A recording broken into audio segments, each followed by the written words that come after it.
Emmy-winning actor Christina Applegate says she has multiple sclerosis and described her condition as, quote, a tough road. Applegate first gained fame in the TV sitcom Married with Children. Hollywood has always been a place where fame shines bright, but behind the spotlight, some stories take a concerning turn. That concern has now surrounded beloved Married with Children star Christina Applegate, as recent appearances and updates have left fans asking difficult questions. When reports and public sightings began to shift, worry quickly spread online, with many wondering whether the actress is quietly facing a far more serious battle than anyone expected, and what the truth behind her current condition may actually be right now. So, what exactly is happening, and how serious is the situation right now today? Let's find out. Christina Applegate plans her final resting place amid health battle. Recent reports have drawn attention to a deeply personal and emotional choice made by Christina Applegate, the Emmy-winning actress widely recognized for her roles in Married with Children and Dead to Me. Known for her humor, strength, and honesty, Applegate has now shared a quieter, more reflective side of her life, one shaped by her ongoing battle with multiple sclerosis. In light of this journey, she has taken a step that many might find difficult to talk about. She has made arrangements for her own burial, even choosing a final resting place she describes as really pretty. This decision, while surprising to some, reveals a great deal about how her perspective on life has evolved. Living with a long-term illness has a way of shifting priorities and deepening one's awareness of time, purpose, and what truly matters. For Applegate, it has meant facing realities that many people tend to avoid. Rather than turning away from these thoughts, she has chosen to confront them with honesty and courage. In her reflections, Applegate has openly admitted that thoughts about mortality cross her mind more often now. This isn't presented in a dark or hopeless way, but rather as a natural part of her experience. Preparing for the future, even in this way, gives her a sense of calm and control. It allows her to feel that, despite the uncertainty that comes with illness, there are still decisions she can make for herself, decisions that bring clarity instead of fear. Another important part of her choice is her deep concern for the people she loves. By making these arrangements ahead of time, she hopes to ease the emotional weight on her family when the time eventually comes. It is, in many ways, an act of care and consideration. Instead of leaving her loved ones to make difficult choices during a time of grief, she is taking that responsibility upon herself now, when she can think clearly and intentionally about what she wants. One particularly touching detail she shared about her chosen burial site adds a gentle, almost poetic layer to the story. Applegate has expressed a wish for a tree to be planted at her gravesite. The purpose is simple but meaningful, to provide shade for anyone who comes to visit. It's a small gesture, yet it speaks volumes about her character. Even in thinking about the end of her life, she is considering the comfort of others. The image of a tree growing over time, offering shelter and peace, reflects a sense of continuity, as if a part of her presence will still be there, quietly caring for those who come by. What stands out most in this story is the tone of acceptance that runs through it. This is not a decision driven by fear or despair. Instead, it reflects a thoughtful and grounded approach to life's realities. Applegate's openness about her journey with illness, and now about her plans for the future, shows a level of emotional strength that many find inspiring. She is not defined by her condition, but she is also not denying its impact. She is choosing to live with awareness, making decisions that align with her values and her love for her family. At the heart of it all is her role as a mother. Much of what she does is guided by a desire to protect and support her daughter. By planning ahead, she is ensuring that her child will not have to carry the burden of making painful decisions during an already difficult time.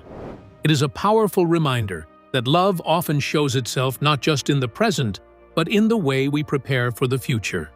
In sharing this part of her life, Applegate offers a perspective that is both sobering and comforting. She reminds us that while we may not have control over everything that happens to us, we do have a say in how we respond. Her story encourages a different way of thinking, one that embraces preparation not as something to fear, but as a form of peace. Why did Christina Applegate make such a statement? What could she be going through? Let's delve into the details of a life transformed by illness and honesty. Christina Applegate's MS battle. In her deeply revealing memoir, Christina Applegate pulls back the curtain on a life that has been profoundly reshaped by illness. With striking honesty, she shares what it truly means to live with multiple sclerosis, a condition that has not only altered her body, but has also transformed her emotions, mindset, and everyday reality in ways she never imagined. Diagnosed in 2021, Applegate describes MS not as a distant medical term, but as a constant, uninvited presence in her life. It is a condition that does not rest, one that slowly chips away at her physical strength and independence. She explains how her body, once reliable and responsive, now feels unpredictable and, at times, unfamiliar. Movements that used to be automatic, standing up, walking across a room, or even shifting in bed, have become difficult challenges. Each action requires careful effort, patience, and often endurance through pain. What makes her story even more compelling is how she breaks down the reality of daily life with MS. There are days when getting out of bed feels like climbing a mountain. The fatigue is not ordinary tiredness, it is deep, overwhelming, and consuming. Pain lingers, sometimes sharp, sometimes dull, but always present. Because of this, she admits that she often spends long stretches confined to her bed, not out of choice, but out of necessity. These moments, though quiet on the surface, are filled with an internal battle between the desire to live fully and the limitations her body imposes. Yet, the physical challenges are only one part of her journey. Applegate opens up just as candidly about the emotional weight of her condition.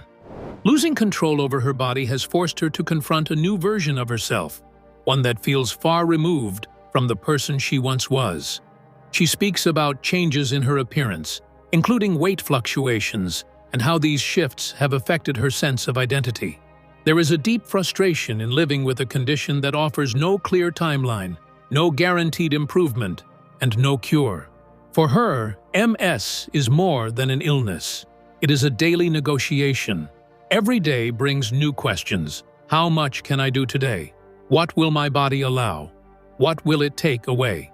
This constant uncertainty creates a quiet but powerful emotional strain. It is not just about managing symptoms, it is about learning how to exist within limits that keep changing. Interestingly, this experience has also reshaped her personality. Applegate reflects on how illness has stripped away the need to pretend or to hide behind social expectations. She describes becoming more direct, more honest, and less concerned with pleasing others. The energy it once took to perform politeness or to mask her true feelings is no longer something she can afford. Instead, she has embraced a kind of raw honesty, one that is sometimes uncomfortable, but always real. In a way, her illness has forced her to live more truthfully, even when that truth is difficult to express. At the heart of her story lies her relationship with her daughter. Despite everything she faces, this bond remains a powerful source of purpose and strength. Applegate shares how she continues to show up for her child in the ways she can, even when it requires pushing through pain and exhaustion. Simple routines, like taking her daughter to school, take on a deeper meaning. They are no longer just everyday tasks. They become acts of love, resilience, and quiet determination. These moments highlight a powerful contrast in her life. On one hand, there is the struggle, the pain, the fatigue, the limitations. On the other hand, there is love, connection, and the desire to remain present for the people who matter most. It is within this tension that her story finds its emotional depth. What makes Applegate's memoir stand out is its refusal to soften the truth. She does not try to turn her illness into something inspirational or poetic. She does not dress it up with easy optimism. Instead, she calls it exactly what it is: difficult, painful, and life-changing. Her honesty is, at times, unsettling, but it is also what makes her story so powerful. And yet, beneath that raw truth lies something deeper. It is not a story of defeat, but of adjustment. It is about learning to live within new boundaries without losing oneself completely. It is about finding meaning, even when life looks nothing like it once did.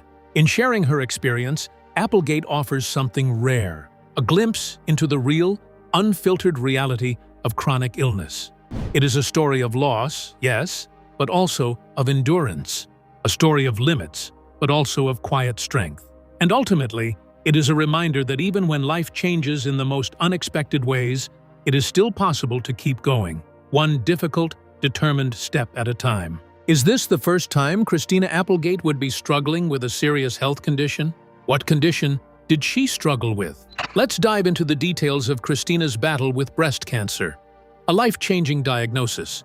In 2008, news broke, reported by People magazine, that actress Christina Applegate had been diagnosed with breast cancer. The announcement immediately caught public attention, not only because of her fame, but because of the seriousness of the condition.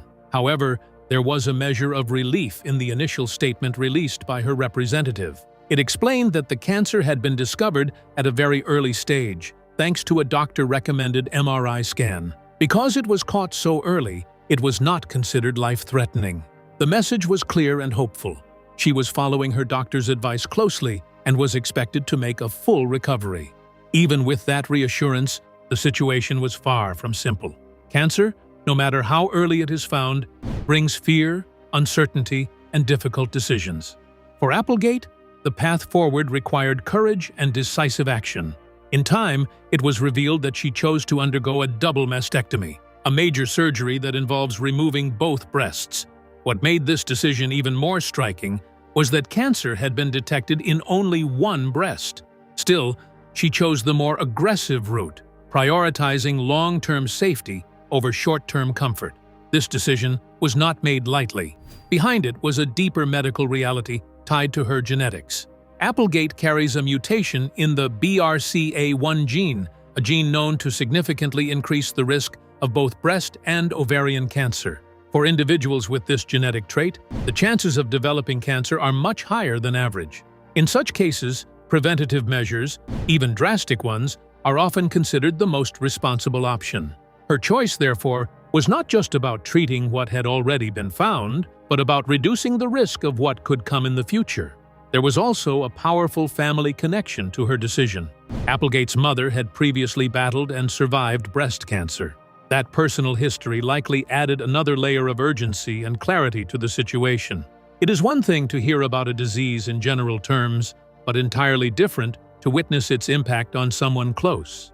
That experience can shape how one responds when faced with a similar diagnosis. Despite the emotional weight of it all, Applegate's response to the diagnosis revealed a remarkable mindset.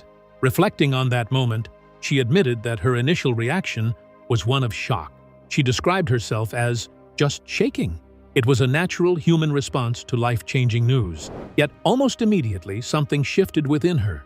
She moved from fear into action, entering what she called a take care of business mode. That phrase captures something powerful.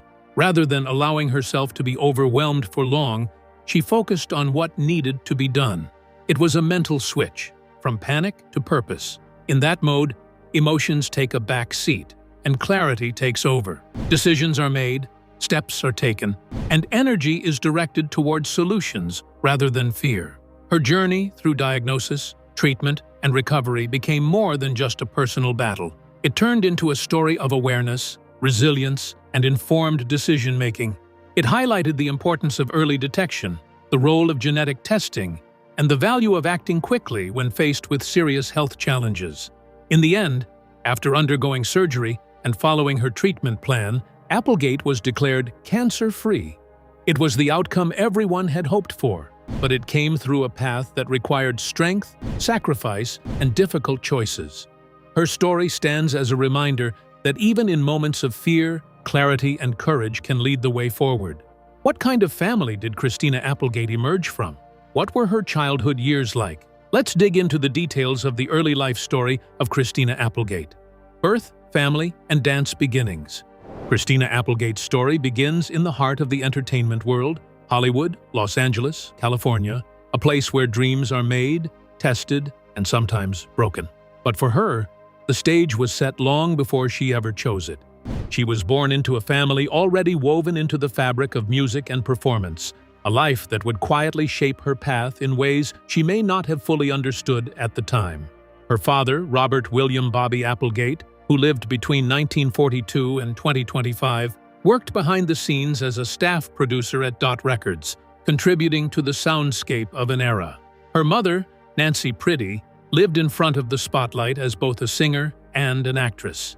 With such a background, it's almost as though creativity and expression were part of Christina's inheritance, something she didn't have to learn from scratch, but rather grow into. Even her name carries a story rich with artistic meaning. Christina was named after the famous painting Christina's World by Andrew Wyeth. The artwork, known for its quiet emotion and haunting beauty, portrays a woman lying in a field, gazing toward a distant farmhouse. It is a painting that speaks of longing, resilience, and perspective, qualities that, interestingly, would later echo in Christina's own life and career. Her mother was so inspired by the painting that she also named a song after it on her album You've Come This Way Before, further tying Christina's identity to a piece of art that symbolized depth and emotion. However, not everything in her early life followed a perfect script. Shortly after her birth, her parents separated. This meant that Christina was primarily raised by her mother, who took on the role of guiding, nurturing, and supporting her through life's early stages. Growing up in a single-parent household can shape a child in unique ways, often building resilience, independence, and a deeper bond between parent and child. For Christina, her mother became both a source of stability and inspiration, especially given her own involvement in the entertainment industry. As her father moved on and remarried, Christina gained two half-siblings, Alyssa and Kyle, from his second marriage. While they were part of her extended family, her upbringing remained centered around her mother's influence and presence. This dynamic created a blend of experiences, connection to a broader family on one side, and a more intimate, closely guided upbringing on the other. From a very young age, it became clear that Christina was not just surrounded by art. She was drawn to it. As a child, she began training as a dancer, exploring different styles such as jazz and ballet. These early lessons were more than just extracurricular activities. They were foundational experiences that helped shape her discipline, confidence, and sense of rhythm. Dance requires more than physical movement. It demands focus, expression, and the ability to communicate emotion without words. These are skills that often translate seamlessly into acting. And in Christina's case, they became part of her creative toolkit. Imagine a young girl in a dance studio, learning to move in sync with music, to tell stories through motion, and to push her body and mind toward precision and grace. Those moments, though seemingly small, were quietly preparing her for a future in front of audiences. Whether she realized it or not, she was building the confidence to perform, the resilience to improve, and the discipline to stay committed, qualities that would later define her career. Her early exposure to both music and acting through her parents, combined with her own training in dance, created a unique blend of influences. It wasn't just about talent, it was about environment, opportunity, and the subtle ways in which a child absorbs the world around them. Christina didn't just grow up watching the arts, she lived within them. In many ways, her childhood can be seen as a mixture of contrast and harmony. There was the glamour of Hollywood and the reality of a separated family. There was the artistic inspiration from her parents and the personal effort she had to put into developing her own skills. There was the symbolic weight of her name and the real-life journey she would have to walk. All of these elements came together to form the early chapters of Christina Applegate's life, a story not just of where she was born, but of how her environment, family, and early passions began shaping the woman she would eventually become. What was Christina Applegate's relationship life like? What about her children? Let's take a look at Christina Applegate's personal life. Christina Applegate's marriages, relationships, and family life. Christina Applegate's life story isn't just about fame. It feels like a gentle journey through love, loss, and rediscovery. Her experiences unfold like quiet lessons, showing how moments of happiness can sit side by side with challenges, each one shaping a stronger, wiser version of who we become. In the early 2000s, she stepped into what looked like a dream come true. On October 20th, 2001, she married fellow actor Jonathan Shaich in the peaceful, sunlit setting of Palm Springs. From the outside, everything about their union seemed magical. It had the glow of a classic Hollywood romance. Two talented, passionate individuals, both deeply rooted in the demanding world of acting, choosing to walk life's path together. There was a sense of promise in the air, as though their shared dreams and creative spirits would build something lasting. It felt like the beginning of a beautiful chapter, one filled with hope, ambition, and the belief that love could thrive even under the spotlight. But as life often reveals, even the most perfect-looking beginnings can carry stories far more complex beneath the surface. But as is often the case with relationships lived under the pressures of real life and public attention, things did not remain as they first appeared. Over time, cracks began to form, subtle at first, then undeniable. By December 2005, Shaich filed for divorce, citing irreconcilable differences, a phrase that often hides a deeper, more complex story. It marked the beginning of a difficult transition for Applegate. The emotional weight of separation, especially after years of shared experiences, is never easy to carry. The divorce process itself stretched over time, finally reaching its conclusion in August 2007. By then, what once was a hopeful partnership had fully come to an end. For Applegate, this period likely demanded resilience, the kind that is not always visible but is deeply felt. Ending a marriage often brings not only grief, but also reflection, growth, and the quiet rebuilding of one's sense of self. Yet life, in its unpredictable way, often opens new doors when others close. A couple of years later, in 2009, Applegate's story took a different turn when she began a relationship with Martin Lenoble, a Dutch musician known for his work in the alternative rock scene. Their connection seemed to grow away from the noise of past experiences, rooted instead in companionship and mutual understanding. This was not just another chapter.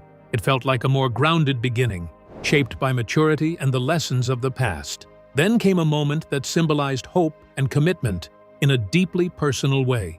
On Valentine's Day in 2010, a day already associated with love, Lenoble proposed. The timing carried a poetic weight, turning a universally celebrated day into something uniquely theirs. Their engagement marked not just a promise to one another, but also a quiet affirmation that love can return even after disappointment. Before they officially tied the knot, their bond deepened even further with the arrival of their daughter, Sadie Grace Lenoble, born in January 2011. Her birth added a new dimension to Applegate's life, one filled with responsibility, tenderness, and a different kind of joy. Motherhood often reshapes priorities, and for Applegate, it likely became a central pillar of her identity moving forward. 2 years later, on February 23, 2013, Applegate and Lenoble chose to formalize their union in an intimate ceremony at their home in Los Angeles. It was not a grand public spectacle, but rather a deeply personal celebration, one that reflected where they were in life. For both of them, it was a second marriage, a fact that carries its own significance. Second chances in love often come with clearer vision, deeper appreciation, and a stronger sense of what truly matters. Their story, taken as a whole, is not just about relationships beginning and ending. It is about growth, about how people evolve through experiences, how heartbreak does not have to define the future, and how love, when it returns, can feel more intentional and more real. In many ways, Applegate's journey reminds us that life rarely follows a straight path. There are detours, pauses, and unexpected turns. But within those twists lies the possibility of renewal. What began in Palm Springs in 2001 did not last forever, but it paved the way for a different, perhaps more meaningful chapter years later. And at the center of it all now is a family, one built not just on romance, but on resilience, shared understanding, and the quiet strength that comes from starting again. A story of Christina Applegate's emotional family moment is making rounds on the internet. What happened? Why did it look so special? Let's find out. From active mom to bedridden days. What makes this story so powerful is not just the struggle, it's the contrast. The sharp, almost painful contrast between what once was and what now is. Christina Applegate speaks with the kind of honesty that doesn't try to soften reality. She remembers the version of herself, her daughter, Sadie, once knew so well. The lively, energetic parent who filled spaces with movement and laughter. A mother who danced freely, who played tennis under open skies, who went on long hikes, exploring both nature and life with enthusiasm. That was the image her daughter grew up loving. A mother full of life, always in motion, always present in the most vibrant way. Sadie, whom she shares with her husband, Martin Lenoble, didn't just see a parent. She saw a companion, a playmate, a source of joy. Those everyday moments, running around, laughing, being active, were not extraordinary at the time. But now, they feel like something sacred, something distant. Because today, the reality is different, starkly different. Now, instead of that lively figure, Sadie often sees her mother confined to a bed. The energy that once defined her has been replaced by stillness. The movement has slowed. Freedom has been interrupted. And for a 15-year-old girl still trying to make sense of the world, that shift is more than difficult. It is deeply painful. It's not just about physical change. It's about emotional weight. It's about watching someone you love transform in ways you never imagined. For Sadie, it means holding on to memories while facing a present that doesn't match them. And that kind of emotional conflict can feel overwhelming, especially at such a young age. Christina doesn't hide from this truth. She acknowledges it plainly. Her daughter is hurting. Watching a parent go through such a change can feel heavy, confusing, even unfair. And there's no easy way to explain it, no simple way to make it better. But in the middle of that difficulty, something else quietly shines through: intention. Instead of allowing the situation to take everything from them, they hold tightly to what remains. They choose connection, even in limitation. They choose presence, even in pain. Their moments together may look different now, but they are no less meaningful. Mornings, for example, have taken on a special kind of magic. Simple car rides become small escapes, filled with music that bridges generations. Songs from The Beatles, The Cure, and Marcy Playground play loudly through the speakers, creating an atmosphere where, even for a little while, things feel light again. In those moments, it's not about illness. It's not about loss. It's about shared experience, about singing along, about smiling, about remembering that joy can still exist, even if it looks different than before. And when Sadie returns home from school, the routine continues in its own quiet, beautiful way. They spend time together. They talk, not just about big things, but about ordinary things too. They laugh, genuinely laugh, finding humor in places where it would be easy to only find sadness. Those moments, though simple, carry immense weight. They are intentional. They are chosen. They are cherished. For Christina, her daughter has become something even deeper than just family. She calls her "my dedication to life," and that phrase carries layers of meaning. It speaks of purpose, of motivation, of a reason to keep going, even on the hardest days. Because when everything else begins to shift, when the body no longer feels like home and the future seems unclear, love becomes the one thing that stays firm. It becomes an anchor, something steady to hold on to when everything else feels like it's slipping away. Sadie is more than just someone she cares about. She becomes her reason to keep going, a quiet reminder that the struggle still has meaning. In moments when strength feels distant, Sadie becomes that borrowed strength, the kind that doesn't need words, only presence. And slowly, almost quietly, the story transforms. What once felt like a narrative of loss begins to take on a different shape, one of resilience, of endurance, of learning to live again in a new way. It reveals something deeply human, that even when life strips away certain abilities or changes everything we once knew, it cannot erase connection. It cannot take away the ability to love, to adjust, to rebuild meaning from what remains. In fact, those things often become sharper, more deliberate, more honest, and that is what makes their bond so powerful. It is no longer based on what they can do, but on how they choose to be, with each other, for each other, every single day. Because in the end, the story is not defined by what was lost, but by what remains, and how fiercely it is held on to. So, what do you think about Christina Applegate's health struggles? Do you think she looks hopeful that things will get better? We'd love to hear your opinions in the comments below. And don't forget to like and subscribe.